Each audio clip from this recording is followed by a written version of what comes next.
আমি বলি আমি আমি পিওরলি প্রিয়াঙ্কার সঙ্গে দেখা করতে এসেছিলাম।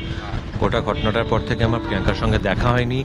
যেদিনকে আমি রাহুলের বাড়িতে গেছিলাম সেদিনকে এত ভিড় ছিল, আমি শুধুমাত্র রাহুলের পাশে দাঁড়াতে পেরেছিলাম।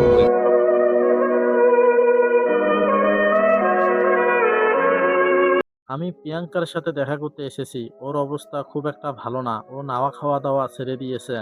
রাহুলের মৃত্যুতে ওর চোখে এক ফোঁটা জলও দেখা যায়নি। এখন শুধু কেঁদেই চলছে। এতদিন ধরে না খেয়ে থাকলে কিভাবে বাঁচবে প্রিয়াঙ্কা? হ্যাঁ ভিউয়ার্স, এবার জানা গেল প্রিয়াঙ্কার অবস্থা খুবই খারাপ। স্বামী রাহুলকে হারিয়ে নাওয়া খাওয়া-দাওয়া ছেড়ে দিয়েছেন প্রিয়াঙ্কা। হাসপাতালে ভর্তি করবে বলে জানা গেছে। তাকে দেখতে ছুটে যাচ্ছেন ঢালিউডের বড় বড় তারকারা। বিচ্ছেদে ৬ বছর পর আবারও এক হয়েছিলেন রাহুল ও প্রিয়াঙ্কা। শুধুমাত্র ছেলের কথা চিন্তা করে আবারও একসাথে থাকা শুরু করেছিলেন নতুন করে। কিন্তু নিয়তির কি পরিহাস!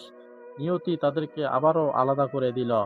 অল্প বয়সে বিধবা হয়ে গেলেন নায়িকা প্রিয়াঙ্কা। স্বামীর মৃত্যুর চোখে এক ফোঁটা জলও ছিল না। সে যেন শোকে পাথর হয়ে গিয়েছিল। ছেলেকে মৃত্যুর খবর কিভাবে দিবেন বলে একটা পোস্ট করেছিলেন। বুকে কষ্ট চেপে ধরে দাঁতের দাঁত চাপা দিয়ে ছেলেকে বুঝিয়েছেন। পরিস্থিতি সামলে নিয়েছেন। শুটিং সেটে খবর পেয়ে তড়িঘড়ি করে ছুটে চলে আসেন স্বামী রাহুলের বাড়িতে। আসলে তার মনে কি চলছে সেটা সে ছাড়া কেউ বুঝবে না। পর্দা থেকে বাস্তবে প্রেম বিয়ে, মাঝে বিচ্ছেদ, পরে সন্তানের জন্য আবারও এক হয়েছিলেন এবং পরিস্থিতি সিনেমা সামলে নিয়ে সমস্ত বৈচিত্র্যপূর্ণ ছিল। চিরদিনই তুমি যে আমার সিনেমার নায়ক-নায়িকা রাহুল ও প্রিয়াঙ্কা সরকারের জীবন।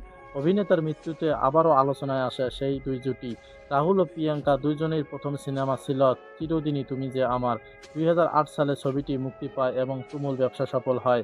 এরপরে ২ বছর তারা চুটিয়ে প্রেম করেন এবং ২০১০ সালে তারা বিয়ে করে এবং ঘর বাঁধেন রাহুল ও প্রিয়াঙ্কা। তাদের ভালোবাসার ফসল হিসেবে কোল আলোকিত করে তাদের ঘরে একটা ছেলে সন্তান আসেন, নাম রাখেন সহজ। তবুও সহজ হয়নি তাদের যৌথ জীবন। স্বামী রাহুলের মৃত্যুতে প্রিয়াঙ্কা শোক হয়ে গেছেন।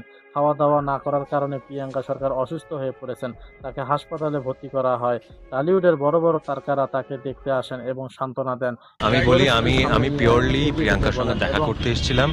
গোটা ঘটনাটার পর থেকে আমার প্রিয়াঙ্কার সঙ্গে দেখা হয়নি। যেদিনকে আমি রাহুলের বাড়িতে গেছিলাম